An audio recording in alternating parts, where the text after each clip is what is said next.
Good morning. Glad to see that at least a couple of you decided to come back this week for part two. So last week I shared one of the more insightful descriptions of philosophers that I've encountered, and that's Dr. Michael Licona's statement that a philosopher is someone who spends all day thinking about the number 4. And as I was preparing this sermon this week, I was reminded of another excellent description of philosophy that I stumbled across several years ago. And this one comes from the satirical article, New Directions in Pooh Studies by biblical scholar David J.A. Kleins, which I recommended to all of you last year during our series on the Pentateuch. And in describing the characters of Winnie the Pooh in that article, Kleins writes, Eeyore's wisdom is philosophical or speculative wisdom. He thought about things. And then he goes on to quote directly from one of the Winnie the Pooh books, which says the following about Eeyore. The old gray donkey, Eeyore, stood by himself in a thistly corner of the forest, his front feet well apart, his head on one side, and thought about things. Sometimes he thought sadly to himself, why?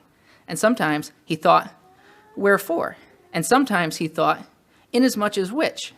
And sometimes he didn't quite know what he was thinking about. Kleins then states, this is arguably the best account that has ever been given of the nature of philosophical thought. Touche, Professor Kleins. So, as you'll recall, today is part 2 of our short series on death.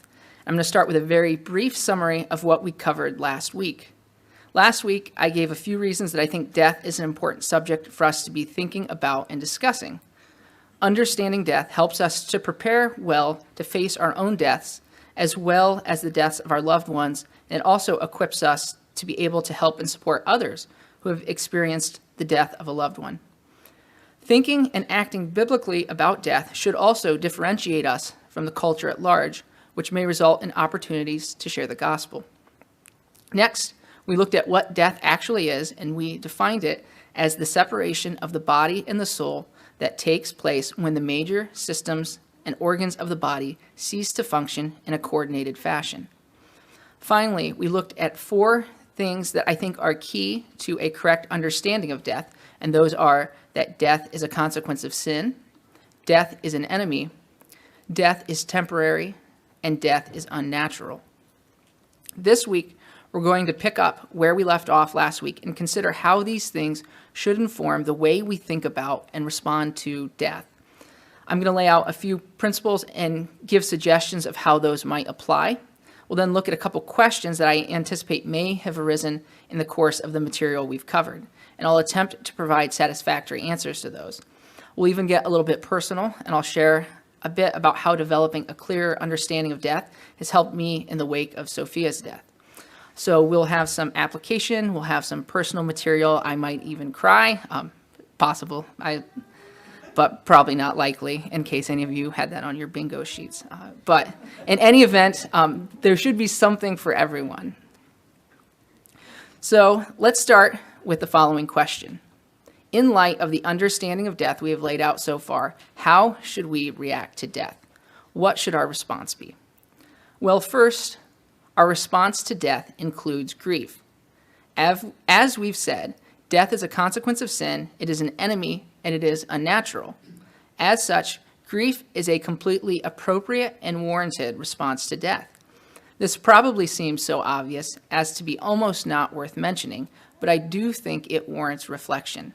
Every death, whether expected or unexpected, whether sudden or the result of a long, slow decline in health, is tragic inasmuch as it is the result of sin and something which God did not intend and which was not part of his design for humanity. As such, every death is a thing to be grieved.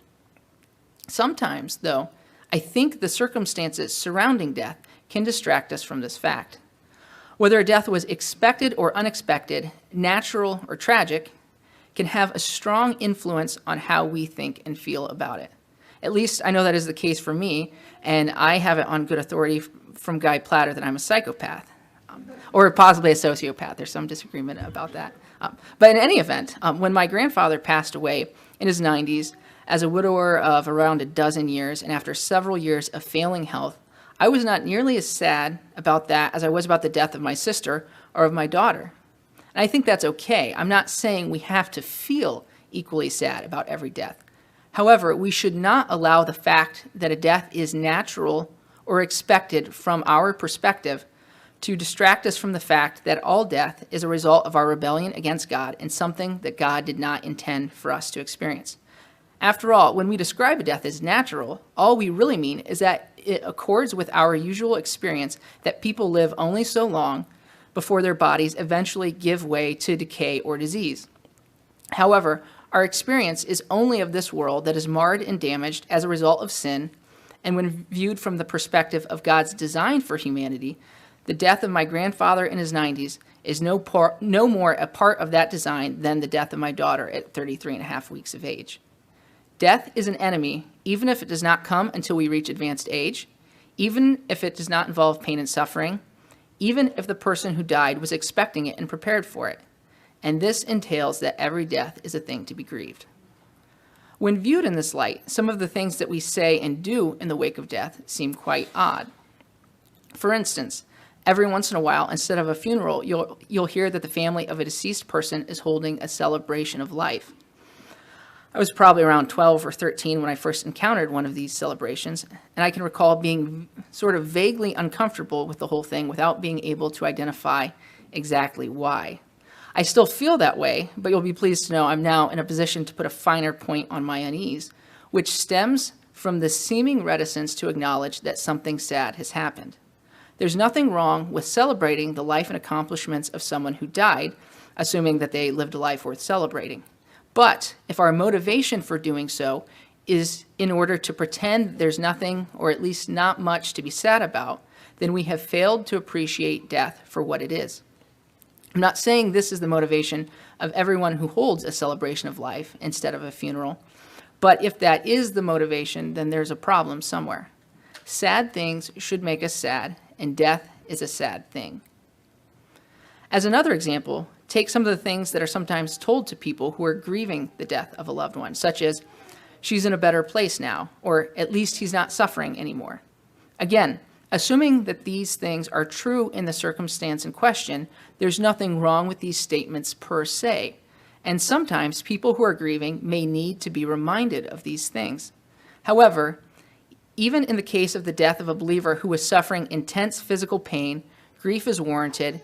And if our intention in saying these sorts of things is to minimize that grief, we have failed to appreciate death for what it is. So, as Christians, grief is an appropriate response to death. However, we should note that in our grief, we do not, or at least should not, despair. As Paul tells the Thessalonians, we do not grieve like the rest of mankind who have no hope. As we discussed last week, death is a result of sin, death is an enemy, and death is unnatural, but it is also temporary. Christ has defeated death, and his resurrection serves as notice of his victory over death and is the guarantee of our resurrection when he returns. As such, we need not despair and abandon hope in the face of death. We're going to return to this topic in just a bit, but I first want to discuss an emotion that is related to grief, and that is anger. Anger, properly directed, is an appropriate response to death.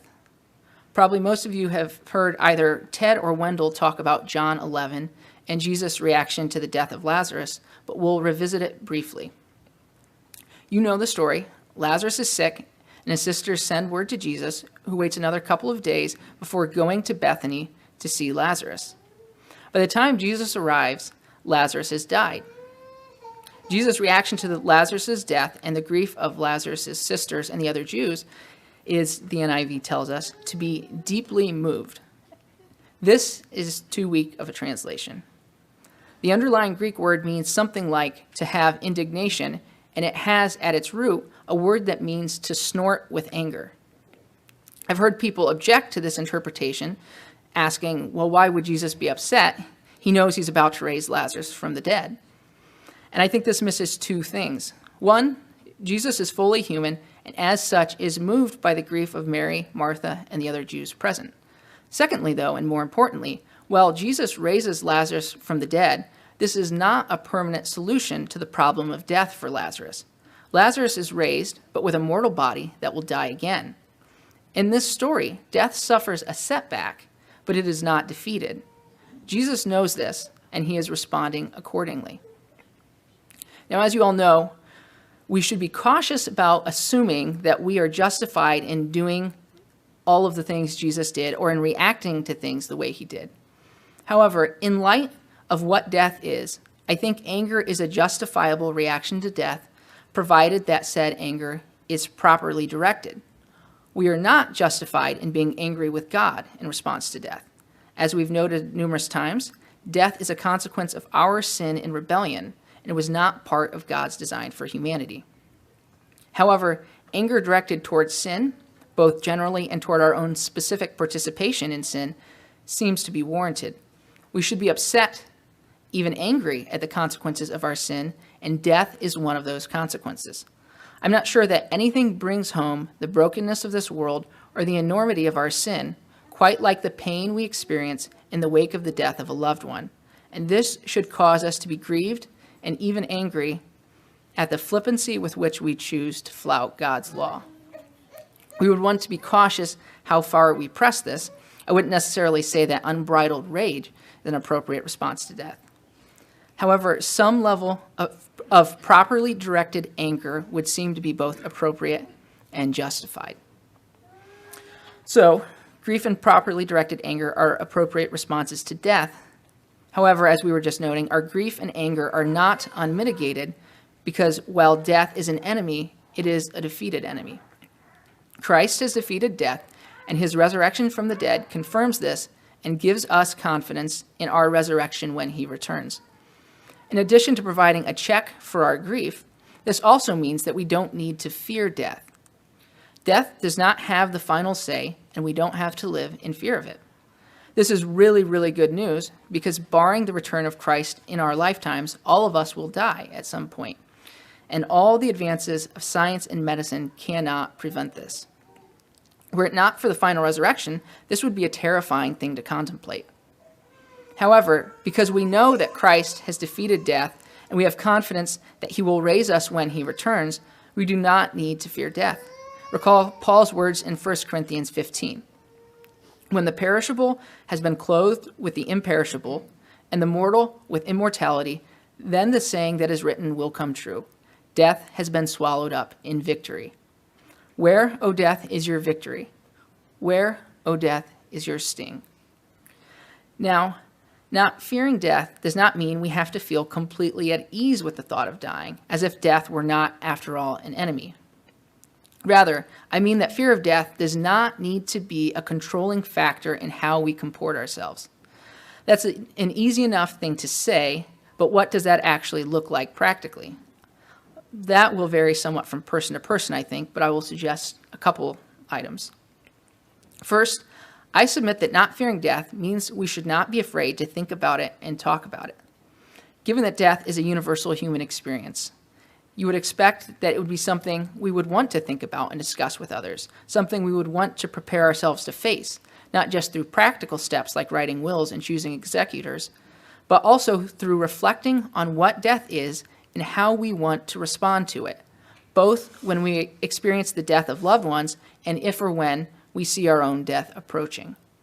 After all, that's generally what we do when we know something significant is going to happen. We prepare. However, when it comes to death, I'm not sure that we spend all that much time reflecting on it or preparing for it. The mathematician and philosopher Pascal wrote, "Being unable to cure death, wretchedness, and misery, men have decided, in order to be happy, not to think about these things." Pascal wrote that 350 years ago, but I think it is still accurate. However, when compared with the men and women Pascal was describing, we have vastly more tools, toys, and amusements at our disposal to distract us from our own mortality. Of course, the atheist has good reason for his aversion to thinking about death. For him, death really is the cessation of existence, or so he supposes. And as such, he is justified in fearing death and wanting to avoid the inevitable discomfort that comes with reflection on death. But as Christians, death does not hold or at least should not hold, the same terror for us.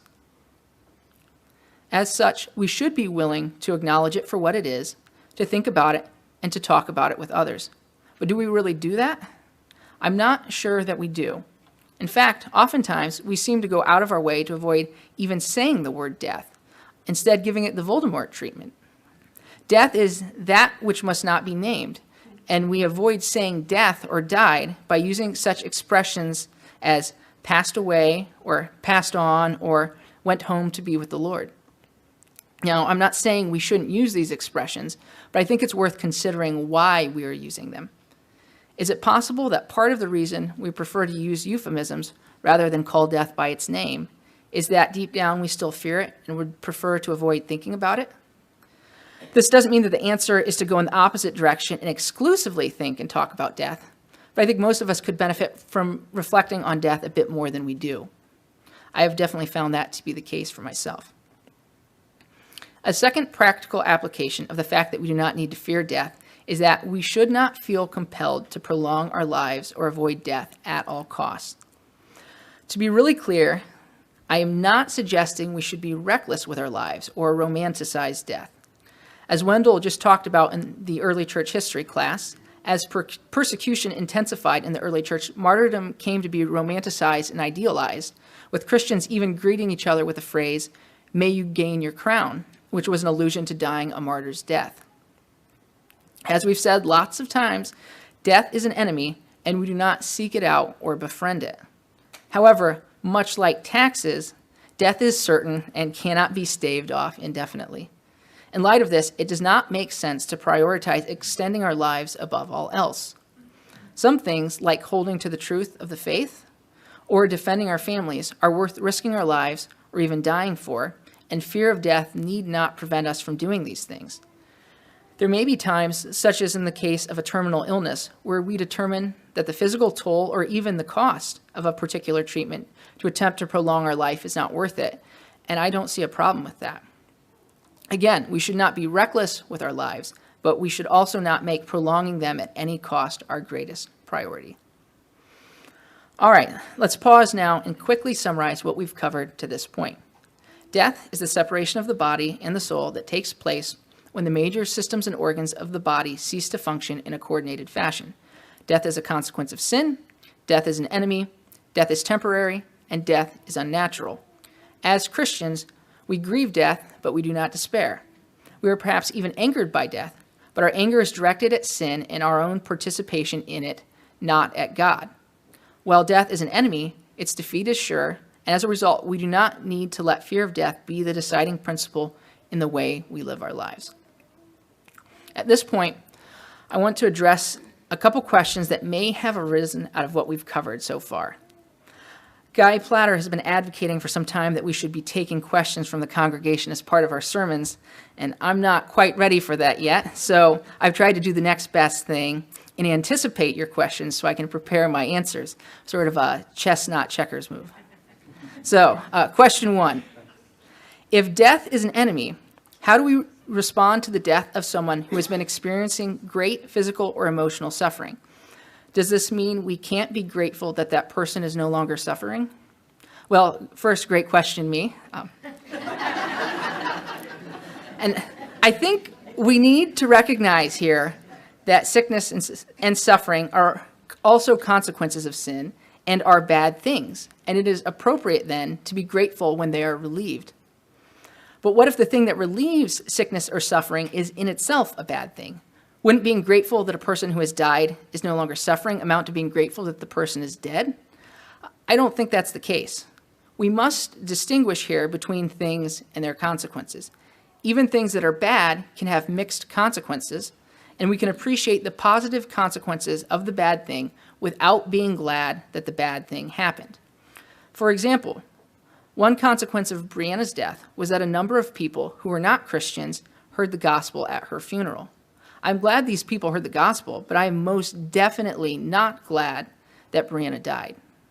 In the same way, in an instance where someone who has been experiencing intense physical suffering dies, I can be grateful that that person is no longer suffering while still recognizing that death is an enemy and grieving it as such. That the person is no longer suffering is a good thing, but that does not cause death itself to become a good thing. Even in these cases, death is an enemy and something we were not intended to experience, and we should recognize it as that and grieve it as that. All right, question number 2. How would any of this help me when I'm struggling with the emotional pain of losing a loved one? I'm sensing just a little bit of hostility in that question, so I'm going to have to ask myself to keep it civil. Although really, I'm anticipating your question, so possibly that's coming from all of you. So how does any of this help us? Well, here we need to recall where our feelings come from. Despite how it seems, our feelings are not automatic responses to situations. Our feelings are actually determined by our thinking. Let me give you an example. Story time, which everyone loves. So once, when I was a teenager, I was at the Bluffton Street Fair with some family members, and we ran into my great-uncle, Bill Ashleman. Uncle Bill at that time was in his 70s, but he still loved riding the street fair rides, but he didn't like riding them by himself. So he offered to pay for me to ride the rides with him, and naturally I took him up on that. And his favorite ride was one called 1001 Notches. Maybe some of you are familiar with it. It's one of those rides with the seating arrangement at the bottom and then a big arm with a boom, and then the ride would swing on the arm and eventually go all the way over the top. And great fun was had by all. Presumably. So we rode that ride, and it was great. I would describe my feelings along the lines of elation, excitement, and so on, all happy feelings. When we got done, because that one was Bill's favorite, he wanted to ride it again, and so we got back in line. And while we were waiting in line, I noticed that you could actually see the whole ride sway a little bit when the arm would swing, especially on the larger swings. And this got me thinking, if you had enough weight in the passenger compartment, I wonder if the ride could generate enough force to tip itself over. And so you can see where this is going, right? We got back on the ride, but this time that's what I was thinking about. And unsurprisingly, the thought of the ride potentially tipping over didn't lead to all that enjoyable of feelings. I would describe my feelings the second time along the lines of anxiety and possibly even fear, not happy feelings. So in both cases, the actual circumstances were the same. I was riding on what was probably, anyway, a perfectly safe ride. However, my feelings were very different because in the first case, I thought I was safe, and my feelings responded accordingly. Whereas in the second case, I thought perhaps there was a chance I was not safe, and my feelings again responded accordingly. It was not the situation itself or the actual objective safety of the ride that determined how I felt. It was what I was thinking about the situation and about the safety of the ride that determined how I felt. This process happens so fast that it almost seems to us that our feelings are automatic, but in reality, they are determined by what we are thinking. So if we are thinking things that are not true, there's a good chance we will end up feeling things that are unwarranted. I submit that this means one of the best ways we can prepare ourselves to deal with the emotional pain of the death of a loved one is to make sure we are thinking correctly about death. I also submit that it is easier to develop our understanding of death before we are dealing with the death of a loved one, as the emotions we feel in the wake of a close friend or family member's death will probably make it much more difficult to think objectively and systematically about death. So that's my answer to this question. And some of you are probably thinking that sounds entirely too theoretical, exactly like what you'd expect from someone who sits around thinking about the number 4 all day. So I also want to give you an example of how this might play out, which in this case means a look at how this has helped me in the wake of Sophia's death. Sophia's death has been the most difficult thing I've been through in my life to this point. I don't say that to make myself out as some kind of martyr or to suggest that my life is a tale of woe and tragedy or to make light of what others have been through. I know many of you have been through similar things as well as things that are much, much worse. However, Sophia's death has been very difficult for me, for Nicole, for our families, and for many of you as well. The grief has been and continues to be very real. Understanding death for what it is, an enemy, a consequence of sin that we were never intended to experience. It means that I don't need to feel pressure to pretend Sophia's death isn't a big deal or to put up a front of stoic passivity. Sad things should make us sad, and death is a sad thing. At the same time, though, I know that death is temporary, that death is an enemy whose defeat is sure. This means that I don't grieve Sophia's death as one who has no hope. Despite Sophia's death, my life is not a tragedy. Carrie Warren gave an excellent sermon a few years ago where she talked about what tragedy and comedy are in the literary sense and pointed out that the story of humanity is in fact a comedy. And I have found thinking in these terms to be very helpful.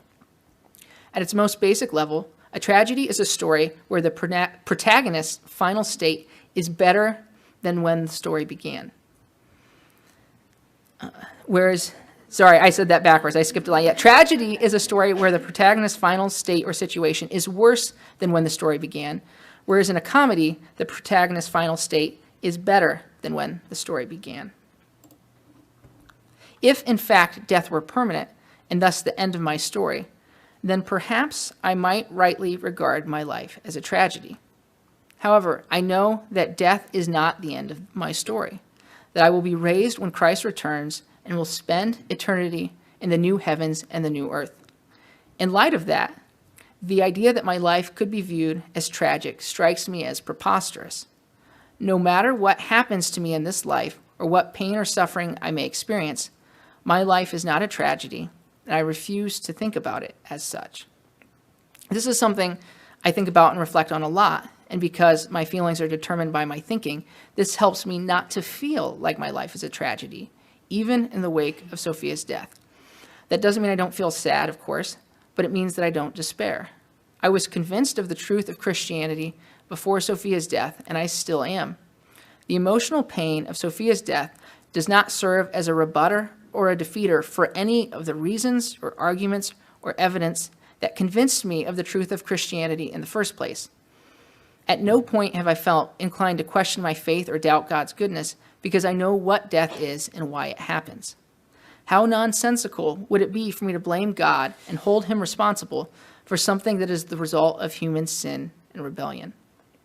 Again, just to be absolutely clear, none of this means that Sophia's death is not something to be grieved. It is, and I do grieve it.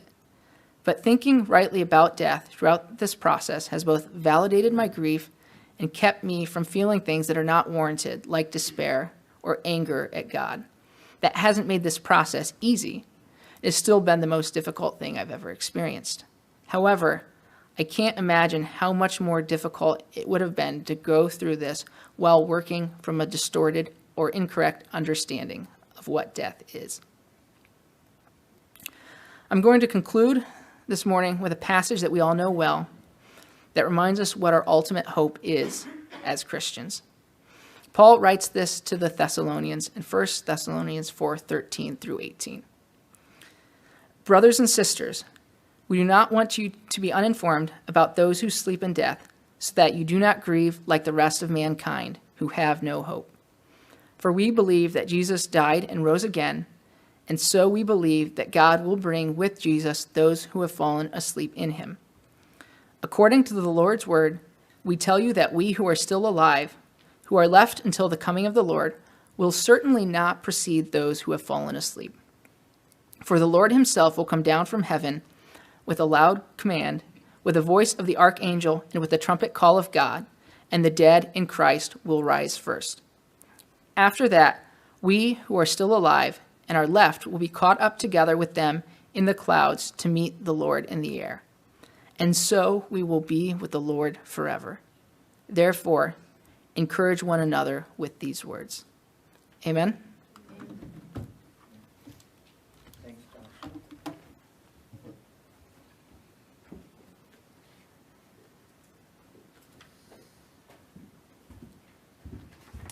As I spoke with Josh over the past couple of weeks about this, I was reminded that in our ancient creeds that we affirm in the church, there's some rather substantial statements about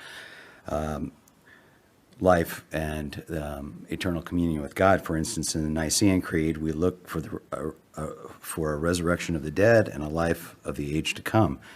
The Apostles' Creed, and in the Holy Ghost, the Holy Church, the remission of sins, the resurrection of the flesh, and life everlasting. And then the Athanasian Creed, at whose coming all men shall rise again with their bodies and shall give an account of their own works. And they that have done good shall go into eternal life, and they who indeed have done evil into eternal fire. So clearly, we should be setting our sights for the long game, for a never-ending communion with our King and Creator. And yet, often we act as if our lives, that what we're doing now is all that there is. Sort of a practical atheism that's really prevalent in our culture, and sadly, I think, among a lot of believers. We define often ourselves not by living in each day in a state of freedom in Christ, but by things and experiences that we must have or that we must do now.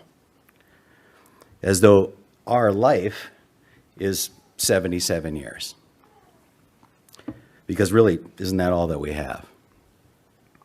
So I would encourage you to take Josh's presentation and go to the next level, meditate on death. What does it mean? What should it mean for those who have a great hope? To understand that this is not the way things ought to be, and it's not the end. Let's stand, please. In closing, may God himself, the God of peace, sanctify you through and through. May your whole spirit and soul and body be kept blameless at the coming of our Lord Jesus. You're dismissed.